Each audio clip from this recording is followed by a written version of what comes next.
We knew this would be the case come November 4th, that we'd be waiting for results from a handful of battleground states to decide the presidential election. But it doesn't make the waiting any easier. Of course, some are taking it better than others. We knew because of the unprecedented early vote and the mail-in vote that it was going to take a while. We're going to have to be patient until the hard work of tallying the votes is finished. And it ain't over till every vote is counted, every ballot is counted. This is a very big moment. This is a major fraud in our nation. We want the law to be used in a proper manner. So we'll be going to the U.S. Supreme Court. We want all voting to stop. Millions and millions of people voted for us tonight, and a very sad group of people is trying to disenfranchise that group of people. From the East Room of the White House, no less. Can't believe I need to say this, but counting the votes of people who may not have supported Trump doesn't disenfranchise the people who did, but trying to stop votes that were legally cast from being counted is textbook disenfranchisement. But even more head-spinning is the fact that while the Trump campaign is saying, get this, Pennsylvania, Michigan, and Wisconsin, where he was leading, should have cut off their vote counts overnight, they've also reportedly been calling for every last vote to be counted in Arizona and Nevada, where he was, that's right, trailing last night. Even before Wisconsin was called for Biden this afternoon, Trump's campaign manager declared that he'd be challenging the results, citing reports of irregularities in several Wisconsin counties, which raised serious doubts about the validity of the results. Of course, we wouldn't even be dealing with most of these delays if all the states were just allowed to start processing their early and mail-in votes as soon as they came in.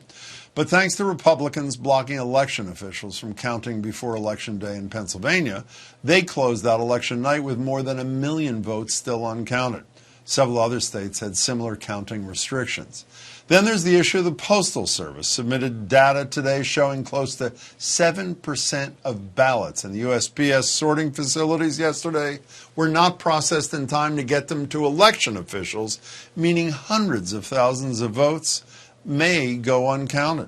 Yesterday, a federal judge ordered the Postal Service to sweep processing facilities in more than a dozen states to ensure ballots reach their destinations. But after the deadline that the judge imposed had passed, he was informed the Postal Service chose to ignore his order. A decision not well received by the judge, who told a Justice Department attorney someone may have to pay a price for that, and that the postmaster is going to have to be deposed or appear before him, with the judge adding, quote, "I'm not going to forget it." Neither will the people whose ballots never got delivered. So while the future of the presidency remains uncertain, though Joe Biden appears to have a more likely path, the future of the Senate is looking a lot less murky. After Republicans came out on top in a series of key races, including Majority Leader Mitch McConnell in Kentucky, the odds of Democrats taking control are fading fast. And that means when all is said and done, we'll end up with one of two likely scenarios. Either Joe Biden wins the White House, battling it out for at least another 2 years with a Republican majority in the Senate, or Donald Trump wins, and the next 4 years will be like his first term on steroids. I'm joined now by Pulitzer Prize-winning New York Times editorial board member Farah Stockman and Amber Phillips, Amber's political reporter and author of the 5-Minute Fix newsletter at the Washington Post. Amber and Farah, it's good to see you both. Thanks for having us. Farah, starting with you, why is this so close? Whatever happened to the blue wave? I never believed in the blue wave, for the record. But yeah, for people who had fantasies of Mitch McConnell getting washed away in a blue tsunami and Susan Collins and Democrats taking Texas, they woke up pretty depressed this morning. So, yeah, it's a nail biter. And I'm one of those people who think that if COVID didn't happen, Trump would have won in a landslide. That's my personal opinion. But well, that's yeah. One person. Make it two with me. I agree with you completely. Yeah. So if even though Farah did not believe it, Amber, pollsters in America did believe it. Your colleague, Margaret Sullivan, who used to be Farah's colleague not too long ago, wrote, "Polling seems to be irrevocably broken, or at least our understanding of how seriously to take it is." Has there been a credible explanation this morning about how all of them got it so wrong? No, not yet. And I don't think that's something you can answer in a couple hours or a day, especially as sleepless as many pollsters and political journalists are. It's a big question, though, Jim, and it's a fair question to ask. And I think Margaret was right to raise it. I raised her column and the idea that polling just missed everything with Democratic strategists I was talking to today, particularly in the House, where they we're hoping to win and pick up as many as 10 as 15 seats, and it looks like they could lose seats instead. And, these strategists said, you're right. Everybody got the polling wrong. Even Republicans' own internal polling, which I was hearing from them on Tuesday, things don't look that great for us at the Senate and the House level, was just wrong. It was just wrong. Amber, starting with you, regardless of who voted for yesterday, what is evident from exit polls is, to quote the disgraced John Edwards, there are two Americas. And I think we know that people like Donald Trump thrive on division.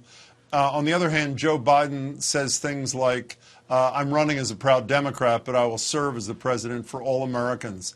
Do people believe that Joe Biden has the power, assuming he's elected, has the power to bridge that divide, or is that just seen as attractive rhetoric? Amber, first. Well, let me say this, that exit polls did not capture any kind of urgency to find bipartisanship. Like, that wasn't what people walked into the polling booth saying they wanted to hear from their politicians and walked out saying, that's why I voted. I wanted to find unity. Certainly there's a sense that Americans are tired of all this fighting, tired of division, and that division is certainly led by, as you mentioned, Jim, President Trump. But what exit polls that we have in the Washington Post showed us is voters went in with their top concern being the economy, a third of voters. And half of the country, two countries here, thought the economy was doing better, and half thought it wasn't. Farah, you have a unique perspective, I think, on this. You've been following these steel workers in Indiana for 4 years. Plant goes to Mexico. Even if Amber's right and the majority of voters don't care that much about healing of this country, I do. Can Joe Biden appeal to those steel workers if he's president? I think he has a good case to make to them because he had he's close to the blue collar upbringing. He knows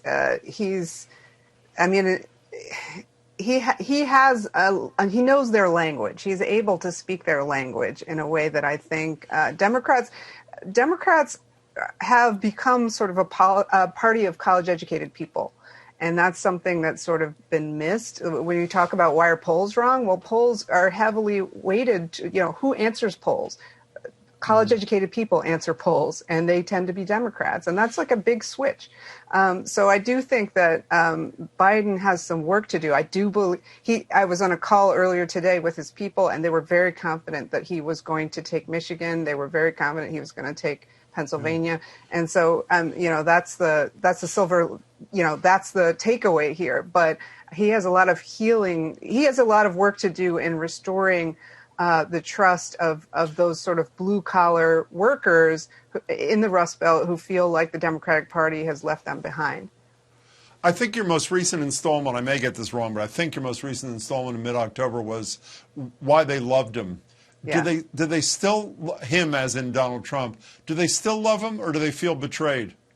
Look, there's a lot of people who wanted the tariffs that Trump put on Chinese products. Like there's a lot of people who worked in manufacturing that were begging for tariffs, and tariffs used to be something Democrats talked about.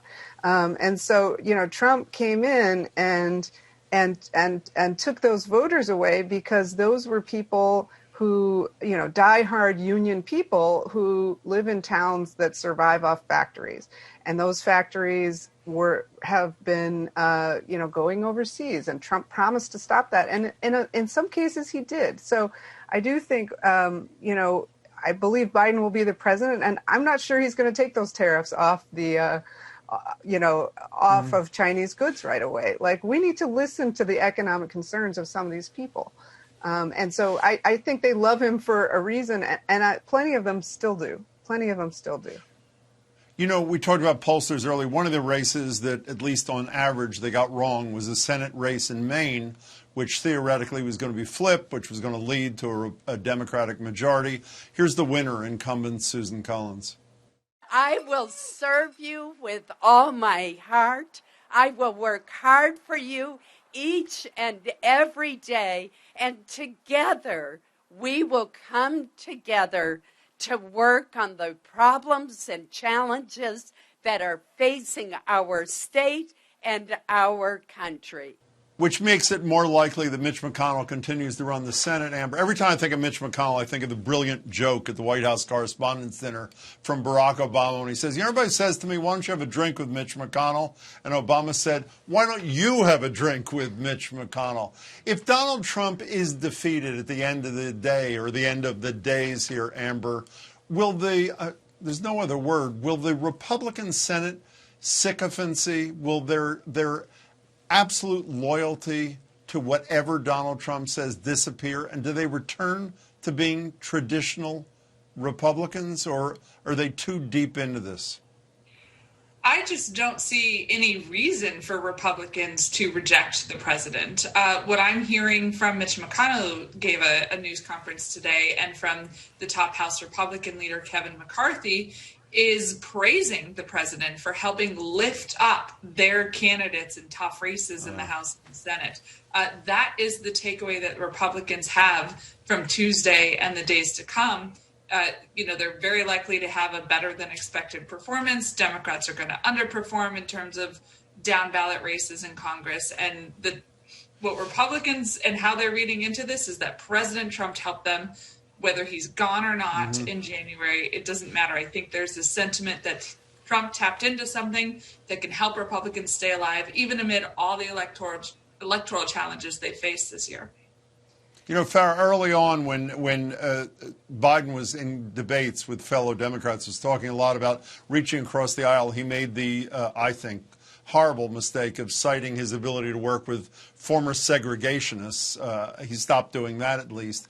But he does have a history of reaching across the aisle. Is it preposterous to think that he has the ability, assuming, again, that he ends up the victor, to cut deals with Mitch McConnell, or is Mitch McConnell his own government? I don't think it's preposterous. I hope it's not preposterous, because that's what, we have a divided government, and a lot of people want it that way. A lot of voters don't want to have one party controlling everything, which even here in Massachusetts. And so I think we have to get back to a place where we can figure out where we have common ground and build on that.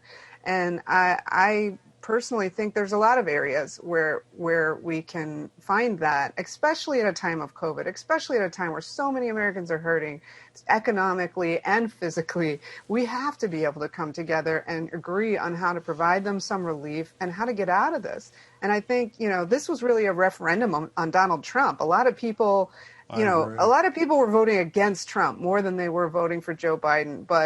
But I think Biden's, he's been around the block. He's been in Washington a long time. He has a lot of relationships, and I think, I think he will have to really thread that needle between understanding that the energy in the Democratic Party is progressive and young, and also seeing where he can find common ground with Republicans. We'll see whether Mitch McConnell will let him have any victories, because they were so obstructionist to Barack Obama. But let's hope that they will see a way to prioritize the common good. The last thing for me, Farah, is that you tweeted yesterday, the only thing that keeps our democracy intact is our shared belief in it. And you linked to a New York Times editorial. The only problem with what you tweeted is we don't have a shared belief in it, as evidenced by the fact that a guy who said it's rigged, a guy who says any vote that comes in late is fraudulent, and obviously almost 50% of the people said, you go, guy. I mean, look, so... what does that mean? A lot of Republicans have staged some 11th hour attempts to get ballots thrown out. But I think the average American person, even the Trump supporters, want those ballots to be counted.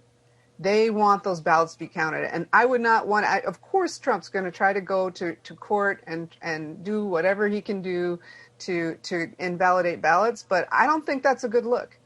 I really think that average, everyday American people want ballots to be counted. They want their military ballots to be counted. And I would not want to be in a position right now of arguing for massive numbers of ballots to be thrown out. We only have 30 seconds left, Amber. I always like to end on an up note and almost never do. Do you agree with Farah that that's where the American people are, whether they're Trump supporters or not? Or do they just buy whatever he delivers? I do, and the reason I'll say that I agree with Farah is because what I saw in exit polls, again, to reference some data, is in Wisconsin and Pennsylvania, a majority of voters said they had confidence in these swing states. I think Michigan as well add to that. That votes would be counted in an accurate and fair way. So there's a confidence in the electoral system that's driving the hope that all votes will be counted. I hope the confidence is rewarded. Amber Phillips, Farah Stockman, great to see you both. Thanks so much for your time. Thanks for having us. Thank you.